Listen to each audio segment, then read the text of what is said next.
मुद्दा देख रहे हैं आप, मैं हूं आपके साथ नेहा दुबे। चंपई सोरेन झारखंड के नए मुख्यमंत्री को विधायक दल का नेता बनाकर हेमंत सोरेन ने अपना अंतिम ब्रह्मास्त्र चला है। बता दें आपको कि इस चंपई सिर्फ हेमंत सोरेन के करीबी ही नहीं, चंपई झारखंड के कोल्हान क्षेत्र से आते हैं। ये बीजेपी का गढ़ है। झारखंड की राजनीति में कोल्हान क्षेत्र का खासा प्रभाव रहता है। अब तक झारखंड को 3 मुख्यमंत्री यहां से मिल चुके हैं।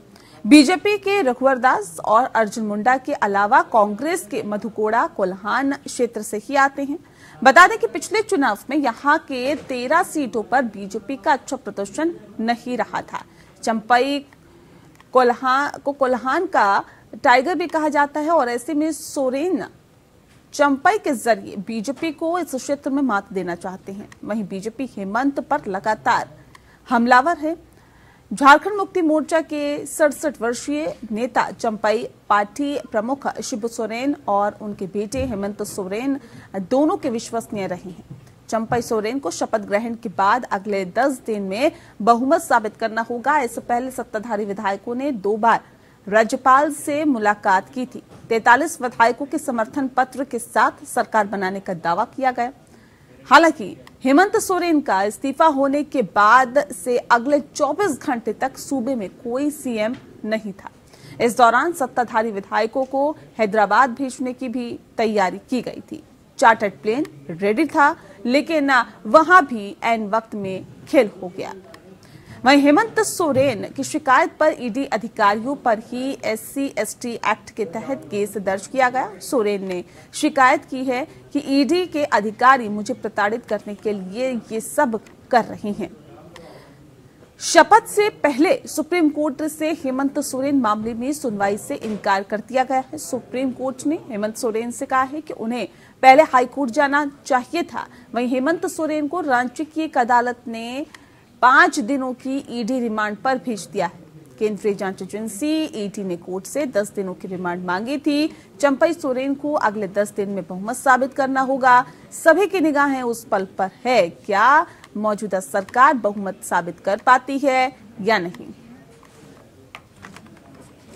ये जो झारखंड के साथ अन्याय हो रहा है, झारखंड के लोगों के साथ छल और धोखा हो रहा है और निजी स्वार्थ के लिए पिछले 3 वर्षों से इस तरह का घोटाले का काम हुआ, इसकी जांच हो रही है और जनता के हित में भारतीय जनता पार्टी हमेशा सोचती है कि जिस उद्देश्य के लिए झारखंड बना है वो उद्देश्य पूरा होना चाहिए, वहां के लोगों को न्याय मिलना चाहिए। और चलिए इस विषय पे आज हम तफसील से चर्चा करेंगे। खास मेहमान हमारे साथ मौजूद हैं, उनसे आपका परिचय करा देते हैं। हीरालाल मांझी जी इस वक्त हमारे साथ है, JMM के जिलाध्यक्ष। बहुत स्वागत है आपका। हमारे साथ श्यामदास सिंह जुड़ गए हैं जो कि उपाध्यक्ष हैं RJD के। श्याम जी बहुत स्वागत है आपका। कमल ठाकुर जी हमारे साथ जुड़ गए हैं, कांग्रेस के प्रवक्ता है। कमल जी आपका बहुत स्वागत है। और JB ट्यूबिट जी हमारे साथ जुड़ गए हैं जो कि प्रवक्ता हैं भारतीय जनता पार्टी के। आपका बहुत स्वागत है। इस खास कार्यक्रम की शुरुआत कमल जी आपके साथ करते हैं। कमल जी, क्या वाकई अब सरकार जो है, भले ही शपथ ले ली गई हो, लेकिन बहुमत साबित करना सरकार के लिए एक टेढ़ी खीर साबित होता हुआ दिखाई दे रहा है, ऐसा है क्या? ऐसा है नेहा जी कि जब तक सरकार नहीं बनाए थे तब तक लग रहा था कि बहुमत साबित करना मुश्किल है, क्योंकि उसमें जो तंत्र है वो हमारे खिलाफ हो जाता है जी। लेकिन जब सरकार बन गई तो निश्चित रूप से आपको 43 विधायकों का परेड कराने के लिए मुख्यमंत्री जी सामने आएंगे और कहीं से भी इसमें लेकिन परंतु का बात नहीं है। सरकार हेमंत की भी स्थिर थी और चंपई सोरेन जी की भी सरकार स्थिर ही है। इसमें किसी के पढ़ने से कुछ होने वाला नहीं है। अपनी ताकत लगाकर इन्होंने देख लिया। अब ईडी CBI फिर से जितना जांच करना है कर ले, सब लोग पाक साबित होंगे। ठीक है। और सरकार चलेगी। JB जी ये कह रहे हैं कि पूरी ताकत लगा के आप लोगों ने देख ली, लेकिन जस से तस नहीं हो पाए। अब ऐसे में सवाल इस बात को लेकर है कि यहाँ पे भी क्या कोशिश वही की जा रही थी जो इससे पहले देखी बिहार में, उससे पहले देखी मध्य प्रदेश में देखी थी, कई और राज्यों में भी देखी, कर्नाटक में भी कोशिशें की गई थी, लेकिन क्या वही कोशिशें झारखंड में भी हो रही थी क्या? ये तो कांग्रेस वाले आरोप लगा रहे हैं, मौजूदा सरकार की तरफ से ये आरोप लगाया जा रहा है कि आप लोगों की तरफ से कोशिशें तो भरपूर की गई। नहीं, ऐसी बात है ना कि ये सभी आरोप निराधार है और तथ्यों पर आधारित नहीं है। लेकिन मैं कहना चाहता हूँ कि झारखंड मुक्ति मोर्चा और कांग्रेस और राष्ट्रीय गठबंधन है। सबसे पहले तो मुक्ति मोर्चा के नेता हैं हेमंत सोरेन जी, उनके परिवार में ही विश्वास का वातावरण है। दूसरा, अपने विधायकों पर विश्वास नहीं है। और तीसरी बात, जनता को भी पिछले 4 वर्षों में जिस तरीके से उन्होंने काम किया, अब जनता भी उन पर विश्वास नहीं करती। और इसलिए इन्हें डर सता रहा है कि मैं जो 10 दिन का समय दिया गया है इन्हें अपने फ्लोर ऑफ द हाउस में अपने प्रूफ करने के लिए, ये डर है कि अगर हम अपने विधायकों को अपने साथ नहीं रखते तो ये सारे विधायक जो है इनको छोड़, ये भी सर आपकी आवाज हम तक ना ठीक से नहीं पहुंच पा रही। एक बार फिर से आपसे संपर्क साधने की हम कोशिश करते हैं। इस वक्त मैं श्यामदास जी का रुख कर लेती हूँ। श्यामदास जी, क्या वाकई जो कोशिशें हैं वो भारतीय जनता पार्टी की तरफ से ऐसे की गई थी, जिस बात का जिक्र अभी कमल जी भी कर रहे थे, लेकिन जेबी जी कह रहे हैं कि ये जो तमाम आरोप लगाए जा रहे हैं भारतीय जनता पार्टी पर, ये निराधार है, इनका कोई आधार नहीं है, तो क्या बेवजह इस तरह के आरोप लग रहे हैं? नेहा जी, ये जहाँ तक सुमीर जी का सवाल है, कहते हैं कि वजह आरोप लगाया जा रहा है, लेकिन ये आरोप सही लगाया जा रहा है क्योंकि कई राज्यों में आदमी देख चुका है। आप ही बोली है नेहा जी, घंटे में झारखंड में तो क्या संविधान में है तो ऐसा झारखंड ही बना दिए कि कभी जनता किसी को आमंत्रण नहीं दे करके मुख्यमंत्री के राज्य में रहना, तो क्या भरपूर कोशिश की है किसी प्रकार से को तोड़ करके अब लोकतंत्र के हत्या सरकार बना ले। क्या कहा, कोई कहने का कोई औचित्य नहीं।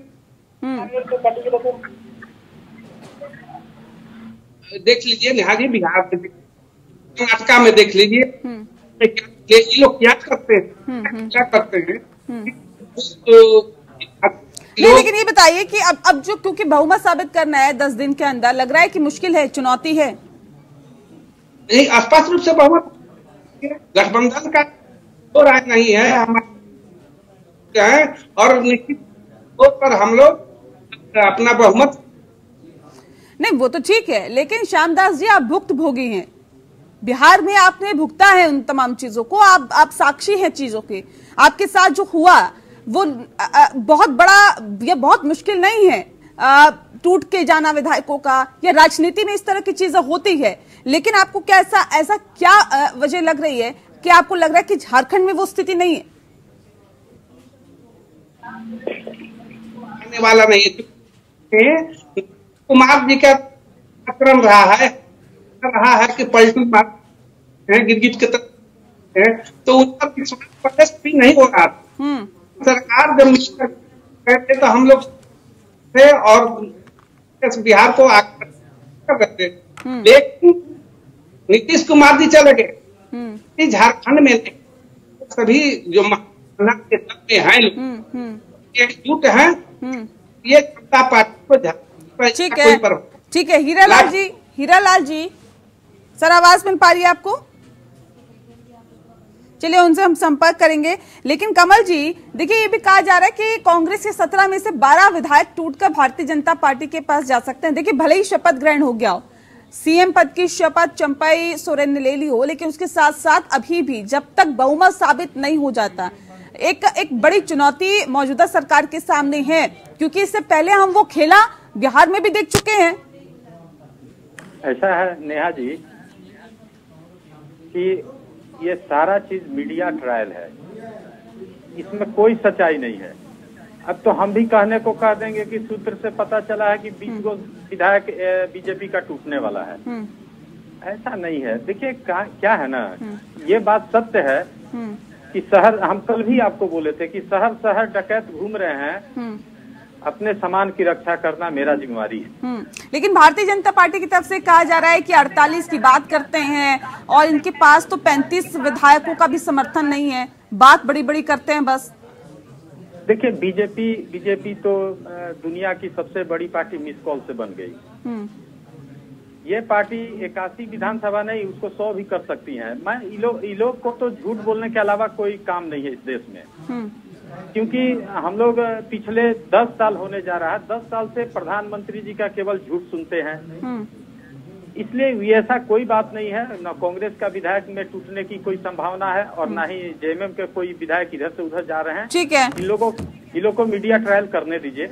ठीक है, हीरालाल मांझी जी भी हमारे साथ जुड़ गए हैं। हीरा जी, कितना बड़ा झटका फिलहाल हेमंत सोरेन को लगा सुप्रीम कोर्ट से, क्योंकि उन्होंने कहा कि पहले हाई कोर्ट जाइए, सीधे सुप्रीम कोर्ट नहीं। नेहा जी, ठीक है, झटका कोई नहीं है। हम लोग माननीय न्यायालय का सम्मान करते हैं, जैसा उनका आदेश आया है उसको हम लोग पालन करेंगे। ये न्याय प्रक्रिया है। अब न्याय प्रक्रिया में जो होगा उसको हम लोग उसका वेट एंड वॉच करेंगे। ऐसा नहीं है कि हमें झटका लगा है, कानून सबके लिए है। जैसा उनका न्यायालय का आदेश आया है उसका हम लोग इंतजार करेंगे। आगे जो भी होगा उसके लिए हम लोग जिस तरह से, लेकिन भारतीय जनता पार्टी के लोग जैसा अभी देख रहे हैं कि उनका कितना दबाव के बाद जो है राज्यपाल को शपथ ग्रहण दिलाने में इतना मशक्कत करना पड़ा, जबकि वही आप बिहार में देखें तो तुरंत 1 घंटा के बाद ही नीतीश कुमार जी को शपथ दिलाया जाता है। और यहाँ हम लोग के पूर्ण बहुमत रहने के बाद, चूंकि जनता की चुनी हुई सरकार है, उसको ये लोग जो है इतना मतलब डिस्टर्ब करने में लगे हुए हैं कि किसी तरह ये सरकार राज्य में नहीं चले, राज्य की जनता को भला नहीं हो, सिर्फ अपना काम होना चाहिए। ये नहीं, लेकिन ये तो बीजेपी वाले कह रहे हैं कि राज्य की जनता का भला नहीं, सिर्फ अपना भला कर रही है मौजूदा सरकार। अब बताइए ना नेहा जी, कहाँ ये लोग, मैंने हम लोग जितने भी अब जो हेमंत सोरेन जी के सरकार में काम हुआ, आज तक 22 सालों में इस तरह का काम नहीं हो पाया था। जो लोग जो है सरकार आपके द्वार कार्यक्रम चलाया और उसमें लोग जितने लोगों को सुविधाएं दी गई है और लोग आशावित है कि जो भी होगा ये गठबंधन की सरकार में ही हमारा भलाई हो सकता है। लेकिन ये लोग चलने नहीं दे रहा है। इन लोग को तो चाहिए कि किसी तरह जो है यहाँ सिर्फ और सिर्फ हम राज्य को जो है अपने अंदर रखें ताकि हम यहाँ का दोहन कर सके। अच्छा, एक बात बताइए, क्या आप लोगों को अपने विधायकों पर विश्वास नहीं है कि ये रिजॉर्ट पॉलिटिक्स होने लगी, अपने विधायकों को बचाकर रखने की कोशिश होने लगी? नहीं है, विश्वास सब पर है। विश्वास है तभी तो एक साथ है, विश्वास नहीं रहता तो एक साथ कैसे रहते। अब बहुमत सिद्ध करने का राज्यपाल ने समय दिया है, जब बहुमत साथ होगा, सिद्ध होगा, हम लोग एक साथ हैं, इसीलिए अब एक साथ रहने की ख्वाहिश चल रही है। लेकिन ये तो बीजेपी कह रही है कि एक साथ सिर्फ दिखाया जा रहा है, दरअसल ये एक साथ है नहीं। यहाँ पर तो अंदर में जो गुटबाजी है, जो खेमेबाजी है, वो चरम पर है और यही वजह है कि जो इनके विधायक है वो टूटने के कगार पर है। जेबी जी, सवाल इस बात को लेकर है। देखिए, अब तो जेएमएम के जो सांसद है वो भी सीधे सीधे कह रहे हैं कि हेमंत सोरेन भले ही कठिन रास्ता उन्होंने अपनाया, लेकिन ऑफर बहुत दिए गए भारतीय जनता पार्टी की तरफ से अपने खेमे में करने के लिए। तो क्या ये वही कहीं ना कहीं कोशिशें की जा रही थी जो कि इससे पहले कई राज्यों में हम देख चुके हैं?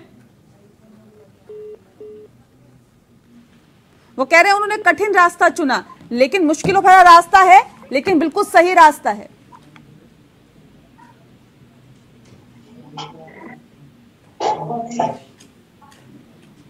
जेबी जी, आवाज मिल पा रही है आपको? सर, आपकी आवाज हम तक नहीं पहुंच पा रही है। अनम्यूट करिए प्लीज अपने आप को। आ रही है आवाज? जी जी जी, बताइए। देखिए, ऐसा है कि पहले मैं आपको एक पृष्ठभूमि बताता हूँ कि ये जो जितने मामले हैं, सारे मामलों की जांच सुप्रीम कोर्ट के आदेश से एमपी और एमएलए न्यायालय प्रत्येक प्रदेश में गठित, और जितने भी मामले हैं उनको त्वरित कार्रवाई, उन पर त्वरित इन्वेस्टिगेशन एक निर्धारित समय के अंदर किया जाए। ऐसी परिस्थिति में ये आरोप लगाना कि भाई हमारे शीर्ष नेतृत्व के आदेश के आलोक में ये जांच हो रही है, ये बिल्कुल निराधार और तथ्यों के विपरीत है। ये हमको समझना है। पहली बात तो ये है। हाँ। दूसरी बात जो आपने कहा कि भारतीय जनता पार्टी की तरफ से इनको ऑफर दिया जा रहा है, ये नहीं, मैं नहीं कह रही, जेएमएम के सांसद कह रहे हैं। जी, ये तो मैं तो इसलिए कह रहा हूँ ना, ये इन लोगों ने कभी ये हमको ये बताएं कि ये बात कहाँ से आई। ये सारी बातें जब ये स्वयं भ्रष्टाचार में लिप्त हैं। विजय हांसदा ने ये बात कही है। ये जब भ्रष्टाचार में लिप्त हैं, हाँ। और इनसे बचने के लिए आज ये सब बातें कह रहे हैं। आपने देखा कि गिरफ्तारी के पहले इन्होंने SC/ST एट्रोसिटीज एक्ट के तहत न्यायालय में केस दायर कर दिए। ये कितनी हास्यास्पद स्थिति है। एक राज्य का मुख्यमंत्री जो उनके अधीन सारे तंत्र हैं, जांच की एजेंसियां उनके सामने बैठी हुई है, सारे कैमरा ऑन है, रिकॉर्डिंग हो रही है, ऐसी परिस्थिति में ये फाइल कर रहे हैं कि SC/ST एट्रोसिटीज एक्ट में यहाँ पर इसलिए धर्म को तंग किया जा रहा है। मैं एक जनजातीय समाज का व्यक्ति हूँ, तो यह बड़ी हास्यास्पद स्थिति है। और जो भी गलतियां इन्होंने की है वो न्यायालय के सामने आज नहीं तो कल ये साबित होगा। और अच्छा, चलिए, ये आपके ऊपर ही क्यों आरोप लगते हैं? सवाल इस बात को लेकर भी है ना सर, कि वहां दिल्ली में केजरीवाल ये कह रहे हैं कि भारतीय जनता पार्टी जो है वो हमारे जो विधायक हैं उसको खरीदने की कोशिश कर रही है। यहाँ पर जेएमएम की तरफ से इस तरह के आरोप लगा रहे हैं। अभी हाल ही का मामला है सर, बिहार में तो हमने सभी चीजें देखी, उसमें तो कोई दो राय नहीं है, तो किसी से छिपे हुए नहीं है। इससे पहले कई और राज्यों में भी देखी, महाराष्ट्र का भी हमने मामला देखा था जब आधी रात में राज्यपाल ने शपथ दिला दी थी। तो कुछ भी हिडन नहीं है, कुछ भी हाइड नहीं है सर, सब कुछ सामने है। तो ऐसे में जहां आग लगती है वहीं तो धुआं उठता है ना। सही, लेकिन राजनीति में तो आरोप प्रत्यारोप होते रहते हैं। अब कोई फर्क नहीं पड़ता भारतीय जनता पार्टी में तो इनके गठबंधन में एक स्वयं असहज रहे, स्वयं असहज रहे। और नीतीश कुमार जी का आरोप है कि राष्ट्रीय जनता दल इनको तोड़ना चाहता है। इनके दल के जो हमारे ये हैं और इन्हीं कारणों से इन्होंने ललन जी को हटाया। तो ये सारी चीजें एक घटनाक्रम के तहत तो देख सकते हैं। और ये आरोप कि भारतीय जनता पार्टी ऐसा नहीं है, आप तोड़ने का राजनीति में इस तरह के आरोप लगते रहते हैं, तो भारतीय जनता पार्टी को कोई फर्क नहीं पड़ता।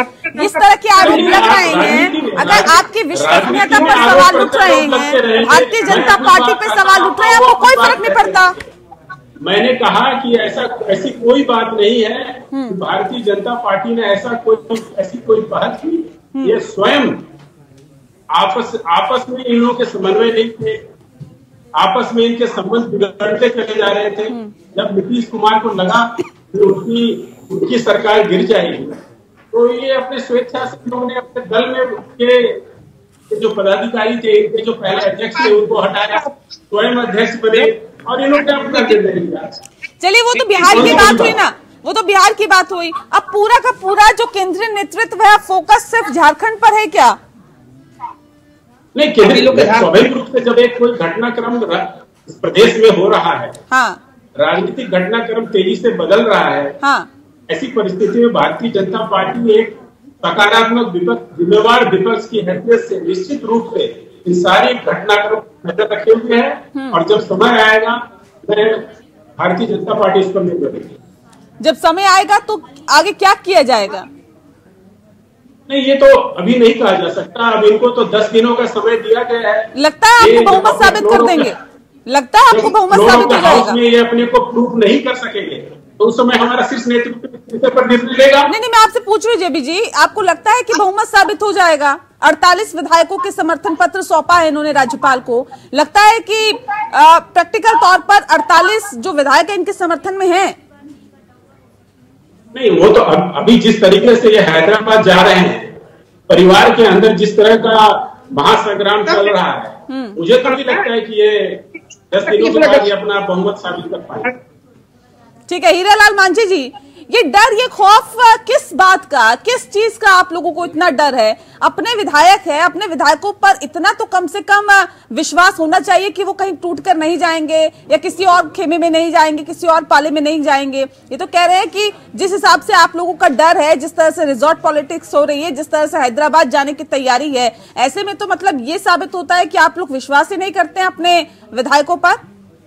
ऐसी कोई बात नहीं, क्योंकि देखिए अभी सरकार अल्पमत में है, अभी सरकार को बहुमत साबित करना है और इसलिए सरकार का कोई अभी बहुत ऐसा कोई कामकाज है नहीं क्षेत्र में किसी तरह का कोई अभी काम है, इसलिए सारे लोग एक साथ हैं, वो दिखा रहे हैं गठबंधन एक साथ है और एक साथ रहेगा। इस तरह से भारतीय जनता पार्टी के लोग कोशिश करते हैं कि जो है ये टूट जाए वो टूट जाए, इसको प्रयास तो लोग लगे हुए हैं, ऐसा नहीं है। इन लोग का हमेशा से वही रहा है, बिहार आप देख लिए, महाराष्ट्र देख लिए, सारे जगह का इन लोग का यही है। तो जहाँ उनका विधायक नहीं रहता है वहाँ भी सरकार बनाने का काम करते हैं। तो कहीं तो कमियां रहती है ना। अगर सामने वाला अगर कोशिशें कर रहा है तो कहीं तो कमियां है ना। कमल जी मानेंगे इस बात को कि कुछ कमियां हैं जिस पर चोट कर देता है सामने वाला? नहीं, ऐसा नहीं है नेहा जी आप समझ लीजिए, रिजॉर्ट पॉलिटिक्स का झारखंड में बीज किसने बोया था? क्या जयपुर कांग्रेस और जेएमएम के विधायक गए थे क्या? अरे ये लोग का कथनी और करनी में बहुत फर्क है, अपना भूल जाते हैं। हाँ, ये लोग राम राम कहते हैं और बगल में छुरी लेके चलते हैं। ये लोग पर विश्वास करना देश की जनता का सबसे बड़ा भूल था। आज देश में 10 साल से लोगों को बेरोजगार करके रखे हुए हैं लोग, और ये आज सुबीर साहब राज्य में सरकार के अंग रह चुके हैं। पहले ये बड़े अफसर रह चुके हैं। इनको जानकारी है कि लूट खसोट की सरकार जो है बीजेपी का इस राज्य में 23 बरस में, हमको लगता है कि 17 साल 16 साल इनका शासन रहा है। रांची राजधानी है मैडम, एक रोड एक पुल फ्लाईओवर इन लोग नहीं बना सके थे, लेकिन कोरोना काल होते हुए भी हेमंत सोरेन ने राज्य में राजधानी में 3 फ्लाईओवर का निर्माण करीब। ठीक है, मैं जेबी जी का रुख कर लेती हूँ सर, मैं लौटती हूँ। जेबी जी, क्योंकि मैं कार्यक्रम के आखिरी पड़ाव में हूँ, जिस बात का जिक्र अभी कमल जी कर रहे थे, कह रहे कि हम अगर चोर डकैत बैठे हैं तो अपने सामान की रक्षा करना तो हमारा कर्तव्य है, हम करेंगे। और बात अगर रिजॉर्ट पॉलिटिक्स की हो रही है या फिर अपने विधायकों को संजो के रखने की हो रही है, उन्हें सुरक्षित रखने की हो रही है, तो फिर ये तो सभी करते हैं, आपने नहीं किया क्या? नहीं, कि ऐसा है ना कि अगर कोई चीज बिकने वाली चीज है, हाँ, और खरीदने के लिए लोग बाजार में घूम रहे हो, स्वाभाविक है लोग खरीदेंगे। ये तो बिकने के लिए तैयार है, इनको हमारे तरफ से कोई ऑफर नहीं। किसने कहा आपको कि आप बिकने के लिए तैयार है? ये किसने कहा आपको कि बिकने के लिए तैयार है? यही है खरीदना बेचना। दो आदमी खरीदते हैं और 2 आदमी बेचते हैं इस देश को। बस 2 ही आदमी की सरकार है, 2 आदमी खरीदते हैं, 2 आदमी बेचते हैं। नहीं, इनको गलतफहमी है। आप पूरे दुनिया की सारी एजेंसियां ये कह रही है कि आज प्रधानमंत्री जी के नेतृत्व में देश किस तरह से 5वीं अर्थव्यवस्था के स्तर पर पहुंचा है। देश में विकास और आधारभूत संरचना और गरीबों के कल्याण के लिए किस तरह से काम हो रहे हैं, ये सारी दुनिया कह रही है। सारी दुनिया के सारे देश एजेंसी कहाँ जाती है? भारत को एक के रूप में देख रहे हैं। लेकिन मुझे कहते हुए बड़ा ही आश्चर्य हो रहा है कि जो हमारी इस तरह की क्षेत्रीय पार्टियां हैं और उनके प्रवक्ता हैं, उनको ये चीज नहीं दिख रहा। चलिए ठीक है सर, मेरे पास वक्त की कमी है। बहुत शुक्रिया आप सभी मेहमानों का हमारे साथ इस खास चर्चा में शामिल होने के लिए। मुद्दा में फिलहाल के लिए इतना ही। नमस्कार।